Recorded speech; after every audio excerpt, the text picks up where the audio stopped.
যদি আপনি কোনো মিউচুয়াল ফান্ডে আপনি এসআইপি স্টার্ট করতে চাচ্ছেন বা আপনার কোনো লামসাম অ্যামাউন্ট রয়েছে যেটাকে আপনি কোনো মিউচুয়াল ফান্ডে ওয়ান টাইম ইনভেস্টমেন্ট করতে চাচ্ছেন, তাহলে আজকের ভিডিওটি আপনাদের জন্য খুবই ইনফরমেটিভ এবং এডুকেশনাল হতে চলেছে। কারণ আজকের ভিডিওতে আমি মিউচুয়াল ফান্ড সম্পর্কে এমন কিছু পয়েন্ট বা এমন কিছু টপিক আলোচনা করতে চলেছি যেটা বেশিরভাগ ইনভেস্টাররাই জানে না, এবং সেটা না জেনে বিভিন্ন ধরনের ইউটিউব ভিডিওস হোক বা অন্য কারো রেকমেন্ডেশন শুনেই হোক যে কোনো মিউচুয়াল ফান্ডে ইনভেস্টমেন্ট করে ফেলে। কারণ বেশিরভাগ ইনভেস্টাররাই মিউচুয়াল ফান্ডে ইনভেস্টমেন্ট করার ক্ষেত্রে শুধু সেই মিউচুয়াল ফান্ডের পাস্ট পারফরমেন্স বা পাস্ট রিটার্নস কি রয়েছে সেটা দেখে, এবং যদি দেখতে পায় যে কোনো মিউচুয়াল ফান্ড লাস্ট টাইমে খুব বেশি রিটার্ন দিয়েছে 20%, 30%, তাহলে চোখ বন্ধ করে সেই মিউচুয়াল ফান্ডে ইনভেস্টমেন্ট করে ফেলে। এবং এটা সবচেয়ে বড় একটা ভুল সিদ্ধান্ত কোনো মিউচুয়াল ফান্ডকে সিলেক্ট করার ক্ষেত্রে বা একটা বেস্ট মিউচুয়াল ফান্ড সিলেক্ট করার ক্ষেত্রে।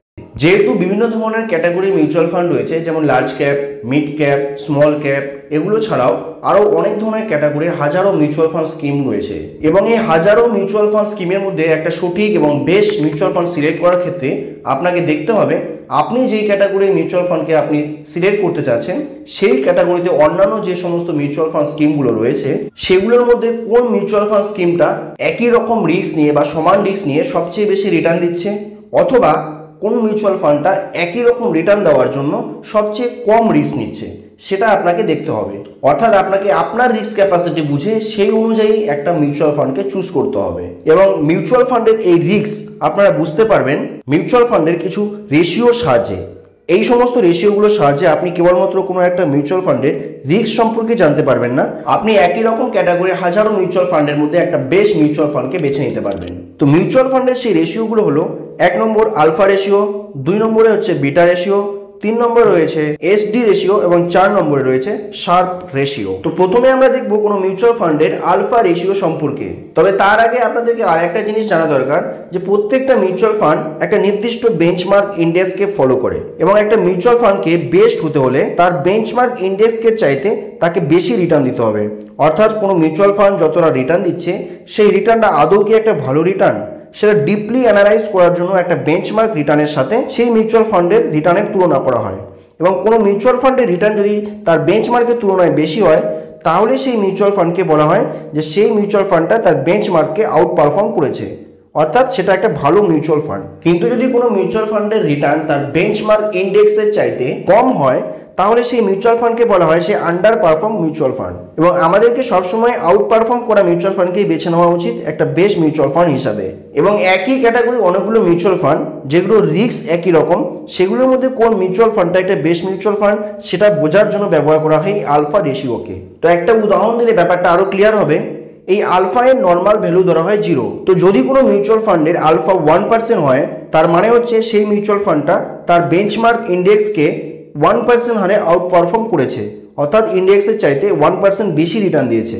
কিন্তু যদি কোনো মিউচুয়াল ফান্ডের আলফা -1% হয় তার মানে হচ্ছে সেই মিউচুয়াল ফান্ড তার বেঞ্চমার্ক ইন্ডেক্সের চাইতে 1% কম রিটার্ন দিয়েছে বা আন্ডার পারফর্ম করেছে। আবার যদি কোনো মিউচুয়াল ফান্ডের আলফা 0 হয়, যেহেতু আলফার নর্মাল মানও 0, তাহলে আপনাকে বুঝতে হবে যে সেই মিউচুয়াল ফান্ড সে তার বেঞ্চমার্ককে আউট পারফর্ম বা আন্ডার পারফর্ম কোনোটাই করেনি, বেঞ্চমার্ক যেরকম রিটার্ন দিয়েছে ঠিক সেরকমই রিটার্ন সেম টু সেম সেই রিটার্নই দিয়েছে। তো একটা প্র্যাকটিক্যাল উদাহরণের সাহায্যে আরো ভালোভাবে আমরা জিনিসটাকে বোঝার চেষ্টা করি। ধরুন কোনো একটা মিউচুয়াল ফান্ডের বেঞ্চমার্ক ইন্ডেক্স রিটার্ন দিয়েছে 10%, এবং সেই মিউচুয়াল ফান্ডের আলফা যদি 5% হয় তাহলে মিউচুয়াল ফান্ড রিটার্ন দিয়েছে 10% প্লাস 5%, অর্থাৎ 15%।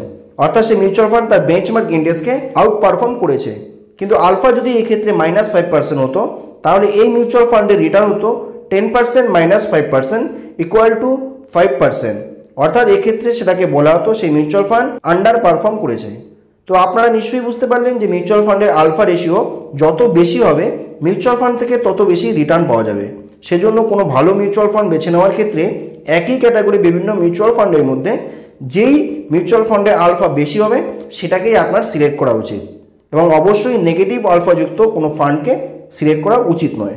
তো এরপরে যে গুরুত্বপূর্ণ রেশিওটা সম্পর্কে আমরা জানবো সেটা হলো বিটা রেশিও।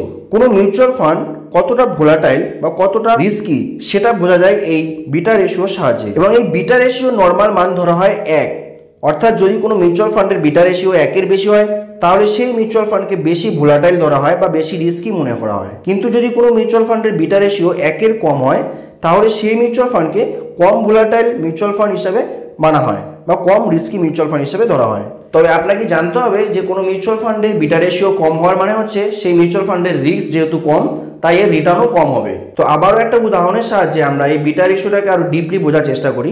ধরুন ABC একটা মিউচুয়াল ফান্ডের বিটা রেশিও হচ্ছে 1.5 এবং XYZ একটা মিউচুয়াল ফান্ড যেটার বিটা রেশিও হচ্ছে 0.8। তার মানে হচ্ছে সেই ABC মিউচুয়াল ফান্ডটা বেশি রিস্কি এবং XYZ মিউচুয়াল ফান্ডটা ABC মিউচুয়াল ফান্ডের তুলনায় কম রিস্কি, যেহেতু এর বিটা রেশিও 1 এর অনেকটাই কম। তো এটাকে আরো সহজভাবে আমরা বোঝার জন্য আরো একটা উদাহরণ আমরা দেখব।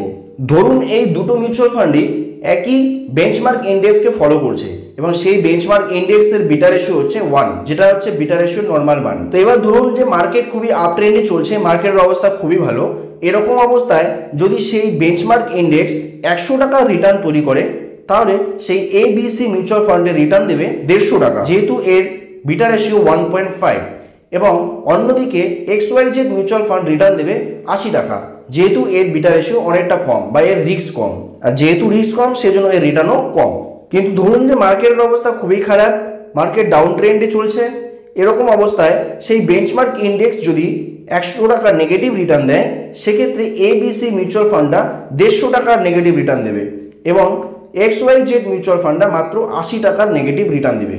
কারণ সেই ABC মিউচুয়াল ফান্ডের বিটা রেশিও অনেক বেশি, যার কারণে এটি অনেক বেশি ভোলাটাইল, সেটা বেঞ্চমার্ক ইন্ডেক্সের তুলনায় বেশি ডাউন যাবে। এবং XYZ মিউচুয়াল ফান্ডের বিটা রেশিও যেহেতু কম সেই কারণে সে বেঞ্চমার্ক ইন্ডেক্সের চাইতে তুলনামূলকভাবে অনেকটাই কম ডাউন যাবে। সুতরাং আপনারা নিশ্চয়ই বুঝতে পারলেন যে সমস্ত মিউচুয়াল ফান্ডের বিটা রেশিও কম সেগুলো অন্যান্য মিউচুয়াল ফান্ডের তুলনায় কম রিটার্ন দেবে ঠিকই, কিন্তু সেগুলো রিস্কও অন্যান্য মিউচুয়াল ফান্ডের তুলনায় অনেক গুণ কম হবে। তাই আপনি যদি সেরকম কোনো মিউচুয়াল ফান্ডকে সিলেক্ট করতে চাচ্ছেন বা সেরকম কোনো মিউচুয়াল ফান্ডে ইনভেস্টমেন্ট করতে চাচ্ছেন যেটার থেকে রিটার্ন কম পাওয়া গেলে সমস্যা নেই কিন্তু যেন সেখানে রিস্ক কম থাকে, তাহলে আপনাকে সবসময় একটা কম বিটা রেশিও যুক্ত মিউচুয়াল ফান্ডকে সিলেক্ট করতে হবে। তো এটাই হলো বিটা রেশিও। তো এরপরে আমরা দেখবো যে রেশিও সম্পর্কে, সেটা হলো SD রেশিও, যার পুরো নাম হচ্ছে স্ট্যান্ডার্ড ডেভিয়েশন রেশিও। কোনো একটা মিউচুয়াল ফান্ড তার অ্যাভারেজ রিটার্ন থেকে সর্বনিম্ন কতটা রিটার্ন দিতে পারে এবং সর্বোচ্চ বা সবচেয়ে বেশি কতটা রিটার্ন দিতে পারে সেটা বোঝা যায় কোনো মিউচুয়াল ফান্ডের SD রেশিও বা স্ট্যান্ডার্ড ডেভিয়েশন দেখে। এক কথায় কোনো মিউচুয়াল ফান্ডের রিটার্নের রেঞ্জ বোঝা যায় এই SD রেশিওর সাহায্যে। বা আপনারা বুঝতে পারবেন কোনো মিউচুয়াল ফান্ড তার হিস্টোরিক্যাল অ্যাভারেজ রিটার্ন থেকে কতটা ডেভিয়েট হতে পারে বা পাস্টে কতটা ডেভিয়েট হয়েছে। তো সরাসরি একটা উদাহরণের সাহায্যে আমরা এই SD রেশিওকে ডিপলি বোঝার চেষ্টা করি। ধরুন ABC একটা মিউচুয়াল ফান্ড যেটা যখন থেকে চালু হয়েছিল তখন থেকে আজ পর্যন্ত এই মিউচুয়াল ফান্ডের অ্যাভারেজ রিটার্ন হয়েছে 20%। এবং মনে করুন যে এই মিউচুয়াল ফান্ডটা মাত্র 5 বছর হয়েছে মার্কেটে এসেছে এবং 5 বছরেই এর রিটার্ন হচ্ছে বা অ্যাভারেজ রিটার্ন হচ্ছে 20%। এবং এই অ্যাভারেজ রিটার্নের মানেটা হচ্ছে এই মিউচুয়াল ফান্ড প্রত্যেক বছর যে রিটার্ন দিয়েছে সেটা 20% নয়, হয়তো কোনো এক বছরে 20%, কোনো এক বছরে 30%, কোনো বছরে 25%, তো কোনো বছরে 15% এবং কোনো এক বছরে মাত্র 10% রিটার্ন দিয়েছে।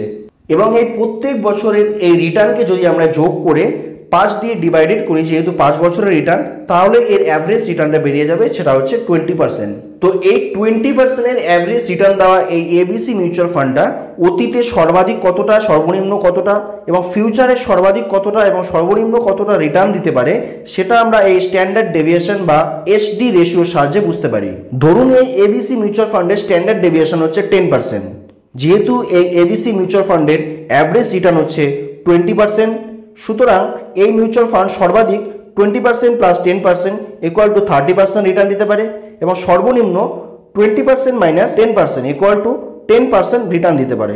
অর্থাৎ এই ABC মিউচুয়াল ফান্ডটা অতীতে প্রত্যেক বছরে 10% থেকে 30% পর্যন্ত যে কোনো রিটার্ন দিতে পারে এবং ফিউচারেও এই মিউচুয়াল ফান্ডটা বা এই ABC মিউচুয়াল ফান্ডটা সর্বনিম্ন 10% থেকে সর্বাধিক 30% এর মধ্যে যে কোনো রিটার্ন দিতে পারে। অর্থাৎ আমরা এটা বুঝতে পারলাম যে SD রেশিও কম হলে পরে কোনো মিউচুয়াল ফান্ডের রিটার্নের রেঞ্জ কম হবে এবং SD রেশিও বেশি হলে রিটার্নের রেঞ্জ বেশি হবে। এবং রিটার্নের রেঞ্জ কম হওয়ার মানে হলো মিউচুয়াল ফান্ডটা কম ভোলাটাইল হবে, কিন্তু রিটার্নের রেঞ্জ যদি বেশি হয় তার মানে হচ্ছে সেই মিউচুয়াল ফান্ডটা বেশি ফ্ল্যাকচুয়েট করবে বা বেশি ভোলাটাইল হবে। এবং শুরুতেও আপনাদেরকে যেটা বলেছিলাম যে কোনো মিউচুয়াল ফান্ডের রিস্ক বেশি বা ভোলাটিলিটি বেশি হওয়ার মানে সেটা ভবিষ্যতে গিয়ে ভালো রিটার্ন দিতে পারে, অনেক বেশি রিটার্ন দিতে পারে, কিন্তু ভোলাটিলিটি কম হওয়ার মানে হচ্ছে সেটা কম রিস্কি এবং সেটা কম রিটার্ন দেবে। তো আপনারা যারা বেশি রিস্ক নিতে চান তারা বেশি SD রেশিও মিউচুয়াল ফান্ডে ইনভেস্টমেন্ট করতে পারেন, কিন্তু আমি আপনাদেরকে সাজেস্ট করবো সবাইকে যে কম SD রেশিওকে বা কম SD রেশিও যুক্ত মিউচুয়াল ফান্ডকে আপনাকে সিলেক্ট করা উচিত, যাতে আপনার সেই মিউচুয়াল ফান্ডের ইনভেস্টমেন্ট করে আপনার টাকা ভোলাটিলিটি কম থাকে।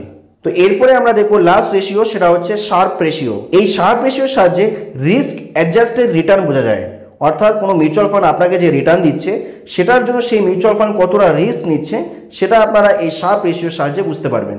অনেক সময় আপনারা দেখে থাকবেন এমন কিছু মিউচুয়াল ফান্ড রয়েছে যেগুলো খুব বেশি রিস্কি, কিন্তু সেই ফান্ডগুলো থেকে অনেক বেশি রিটার্নও পাওয়া যায়। এবং অনেক ইনভেস্টর রয়েছে যারা বেশি রিস্কি ফান্ডে ইনভেস্টমেন্ট করতে ভালোবাসেন, তারা চোখ বন্ধ করে সেই মিউচুয়াল ফান্ডে ইনভেস্টমেন্ট করে দেন। কিন্তু সরাসরি সেই রিস্কি মিউচুয়াল ফান্ডে সরাসরি এভাবে ইনভেস্টমেন্ট করার সিদ্ধান্তটা আপনার ভবিষ্যতে ভুল প্রমাণিত হতে পারে। তো সেই জন্য সেই মিউচুয়াল ফান্ডে ইনভেস্টমেন্ট করার আগে এই রেশিওর সাহায্যে আপনাকে দেখা উচিত যে সেই মিউচুয়াল ফান্ডটা বা সেই রিস্কি ফান্ডটা যতটা রিটার্ন দিচ্ছে তার জন্য সে কতটা বেশি রিস্ক নিচ্ছে, অর্থাৎ রিস্ককে অ্যাডজাস্ট করে রিটার্ন দেওয়ার ক্ষমতাটা তার সঠিক রয়েছে কিনা। এবং আমরা এর আগের রেশিও যেটা স্ট্যান্ডার্ড ডেভিয়েশন বা এসডি রেশিও সম্পর্কে জানলাম, এই sharp ratio risk adjusted return calculate করার জন্য সেই এসডি রেশিও বা স্ট্যান্ডার্ড ডেভিয়েশনকে প্রয়োগ করে। এবং আপনারা যারা জানেন না তাদেরকে জানিয়ে দিই, প্রত্যেকটা মিউচুয়াল ফান্ডে আমরা যে টাকাগুলো ইনভেস্টমেন্ট করি সেগুলো দুটো খাতে ইনভেস্ট হয়। একটা হচ্ছে ইকুইটি সেক্টর, যেটাকে বলা হয় রিস্কি ইনভেস্টমেন্ট, এবং অপরটা হচ্ছে ডেট সেক্টর, যেটাকে বলা হয় রিস্ক ফ্রি ইনভেস্টমেন্ট। এই দুটো সেক্টরে আমাদের টাকাগুলো ইনভেস্টমেন্ট হয় কোন মিউচুয়াল ফান্ডের ক্ষেত্রে। তো রিস্ক ফ্রি ইনভেস্টমেন্ট থেকে যে টাকাটা রিটার্ন পাওয়া যায় সেটার থেকে কতটা বেশি রিটার্ন পাওয়া যাচ্ছে সেই মিউচুয়াল ফান্ড থেকে, সেটা আমরা এই শার্প রেশিওর সাহায্যে বুঝতে পারবো। অর্থাৎ শার্প রেশিও বের করার নিয়মটা হচ্ছে কোনো মিউচুয়াল ফান্ডের যে অ্যাভারেজ রিটার্ন রয়েছে, যেটা রিস্কি ইনভেস্টমেন্ট ইকুইটি সেক্টর এবং risk free investment debt sector মিলিয়ে তৈরি হয়, সেই average return minus risk free investment divided by SD ratio. এটা হচ্ছে শার্প রেশিও বের করার নিয়ম। তো এবার একটা উদাহরণ দিয়ে ব্যাপারটা আপনাদের কাছে আরো ক্লিয়ার করে দিই। ধরুন কোনো একটা মিউচুয়াল ফান্ড যেটার অ্যাভারেজ রিটার্ন রয়েছে 35% এবং সেই মিউচুয়াল ফান্ডের রিস্ক ফ্রি ইনভেস্টমেন্টের রিটার্ন হচ্ছে 7% এবং সেই মিউচুয়াল ফান্ডের স্ট্যান্ডার্ড ডেভিয়েশন হচ্ছে 20। সুতরাং সেই মিউচুয়াল ফান্ডের শার্প রেশিও হচ্ছে 1.4। অর্থাৎ এই শার্প রেশিও দেখে আপনাকে বুঝতে হবে যে সেই মিউচুয়াল ফান্ডটা 1 ইউনিট রিস্ক নিয়ে আপনাকে 1.4% রিটার্ন দিতে পারে। আবার অপরদিকে একটা মিউচুয়াল ফান্ড রয়েছে, সেটার শার্প রেশিও হচ্ছে 1.8, অর্থাৎ সেই মিউচুয়াল ফান্ডটা 1 ইউনিট রিস্ক নিয়ে আপনাকে 1.8% রিটার্ন দিতে পারে। সুতরাং এই দুটো মিউচুয়াল ফান্ডের মধ্যে দ্বিতীয় মিউচুয়াল ফান্ডটা প্রথম মিউচুয়াল ফান্ডের তুলনায় ভালো। অর্থাৎ এক কথায় আপনাকে বুঝতে হবে যে মিউচুয়াল ফান্ডের শার্প রেশিও বেশি সেই মিউচুয়াল ফান্ডটা একটা ভালো মিউচুয়াল ফান্ড, অর্থাৎ সেই মিউচুয়াল ফান্ডের রিস্ককে অ্যাডজাস্ট করে রিটার্ন দেওয়ার ক্ষমতা বেশি। তো এই শার্প রেশিওটাকে আরো ভালোভাবে বোঝার চেষ্টা করি। ধরুন দুটো মিউচুয়াল ফান্ড রয়েছে, একটা এ এবং অপরটা হচ্ছে বি, দুটোই একই ক্যাটাগরির আলাদা আলাদা মিউচুয়াল ফান্ড এবং এক্ষেত্রে দুটো মিউচুয়াল ফান্ডেরই রিটার্ন হচ্ছে 20% করে। তো এক্ষেত্রে শুধুমাত্র রিটার্ন দেখে আপনারা সেই দুটো মিউচুয়াল ফান্ডের মধ্যে কোনটা বেস্ট মিউচুয়াল ফান্ড সেটা কিন্তু আপনারা সিলেক্ট করতে পারবেন না। তো এক্ষেত্রে আপনারা এই শার্প রেশিওর সাহায্যে সেটা বুঝতে পারবেন। ধরুন এ নাম্বার মিউচুয়াল ফান্ডটার শার্প রেশিও হচ্ছে 1.5 এবং দ্বিতীয় মিউচুয়াল ফান্ডটার শার্প রেশিও হচ্ছে 2.5। তো এই শার্প রেশিও দেখে আপনারা বুঝতে পারবেন যে এ এবং বি এই দুটো মিউচুয়াল ফান্ডের মধ্যে বি নামক মিউচুয়াল ফান্ডটার রিস্ক অ্যাডজাস্টেড রিটার্ন দেওয়ার ক্ষমতা এর তুলনায় অনেকটা বেশি, কারণ এর শার্প রেশিও এ মিউচুয়াল ফান্ডের তুলনায় বেশি। তো এটাই হচ্ছে শার্প রেশিও। তো আপনাদেরকে আরো একটা গুরুত্বপূর্ণ কথা জানিয়ে দিই, কোনো একটা মিউচুয়াল ফান্ডের শুধুমাত্র এই alpha ratio, beta ratio, SD ratio বা শার্প রেশিও দেখে আপনারা সেই মিউচুয়াল ফান্ডটা ভালো না খারাপ সেটা বুঝতে পারবেন না। সেজন্য আপনাকে একই ক্যাটাগরির অন্য মিউচুয়াল ফান্ডের সাথে আপনি যে মিউচুয়াল ফান্ডটাকে তুলনা করতে চাচ্ছেন বা যেটাতে ইনভেস্টমেন্ট করতে চাচ্ছেন সেটাকে আপনারা তুলনা করবেন এবং সেই মিউচুয়াল ফান্ডগুলোর মধ্যে যেগুলোর alpha, beta, Sharpe, SD ratio ভালো হবে সেটাতে আপনারা ইনভেস্টমেন্ট করবেন বা সেটাকে আপনারা সিলেক্ট করতে পারেন। তো আজকের ভিডিওটা এই পর্যন্ত। যদি ভিডিওটা আপনাদেরকে ইনফরমেটিভ বলে মনে হয় তাহলে রিকোয়েস্ট করবো ভিডিওটিতে একটি লাইক অবশ্যই করবেন এবং বেশি বেশি শেয়ার করে অন্যদেরও দেখার সুযোগ করে দেবেন।